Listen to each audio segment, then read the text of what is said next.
Hi friends, आमे आज तैयारी करिबा पिज्जा ताबी पुनी तावारे कम परिश्रम रे झटपट तैयारी होई जिवो। तो वीडियो पसंद आसिले वीडियो को लाइक शेयर करबा को भूलिबेनी। तो चलंत देखिनबा आज रेसिपी। अट्टा चकटिबा पाई मु एठी गोटे बड़ पात्रटे नेइची। एबे सेतिरे 2 कप अट्टा देबा। नॉर्मल अट्टा नेइची जेउथिरे आमे रोटी बनै थाउ। मझिरे एमती टिके खाल करि नेबा। एबे सेतिरे 1/4 कप बा 4 बड़ चम्मच फ्रेश दही नेइची। एबे सेतिरे हाफ चम्मच बेकिंग पाउडर, 1/4 चम्मच बेकिंग सोडा, अल्प लूण दे गोळे नेबा। एबे सेतिरे गोटे बड़ चम्मच चीनी देबा। गोटे बड़ चम्मच रिफाइन तेल दे गोळे नेबा।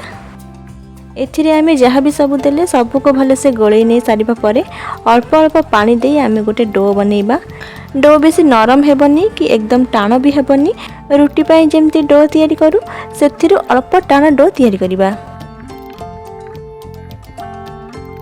एबे गोटे ओदा कपड़ा रे कवर करी घोड़ै नेबा कम से कम 2 घंटा पाई। 2 घंटा परे आउ थरे चकटी नेबा। एबे मु एथिरे अल्प मक्का गुंड दे चकटी नेबी। सुखिला मक्का मार्केट रो आनिबे, ग्राइंडिंग कर देबे।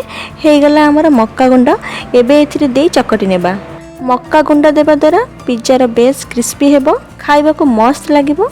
आउ जदी मक्का गुंड देबा को चाहू नांती अल्प कॉर्नफ्लोर दे चकटी परिबे। एबे याकू 3 भाग रे भाग करि नेबा।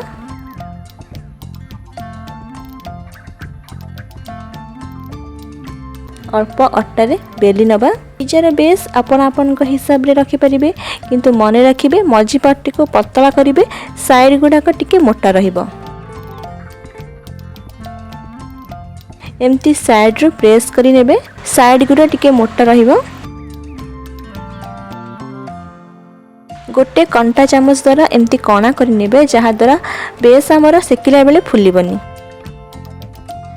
तापरे गोटे तावा को मीडियम फ्लेम रे गरम करी जे पट साइड रे आमे कणा करिथिले सेही पट साइड तळ को दे लो फ्लेम रे सेकी नबा। 2-3 मिनिट परे एमती बबल्स आसी गलानी। देखंतु एपर साइड सेकी हे गलानी। एबे गोटे प्लेट को काढी नबा। आपण माने एठी पिज्जा सॉस देई परिबे, किंतु एठी मो घरई जुगाड़ रे गोटे चम्मच टमाटो सॉस, गोटे चम्मच सेजवान चटनी को देउची। टेस्ट बहुत भले आसीबो।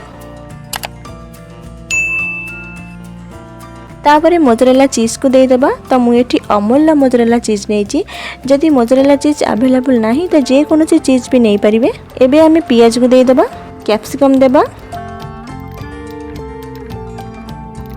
सिझा मक्का देबा, टमाटो देबा,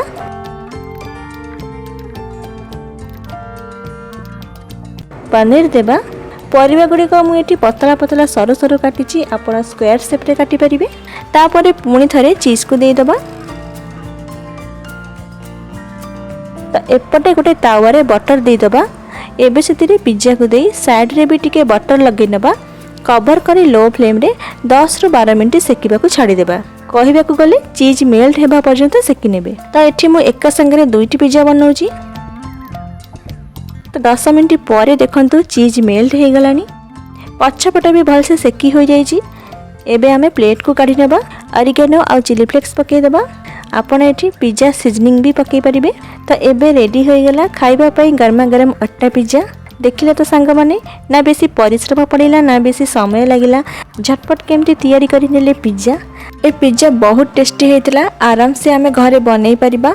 पछपटु साइड भी देखंतु बढ़िया से सेकी हेची, क्रिस्पी मध्य हेची। तो एबे हमरा आउ गोटे पिज्जा भी रेडी हे गलानी। एबे हमें एथिरे ऑरिगेनो चिली फ्लेक्स भी दे दबा। आशा करूची ए रेसिपी आपण मानकु निश्चिंत पसंद आसीथिबो। वीडियो जदि पसंद आसीताय वीडियो को लाइक शेयर और चैनल को सब्सक्राइब करबा को भूलिबेनी। तो पुणी आसीबी आउ गोटे रेसिपी नै। राहुची, धन्यवाद। जय जगन्नाथ।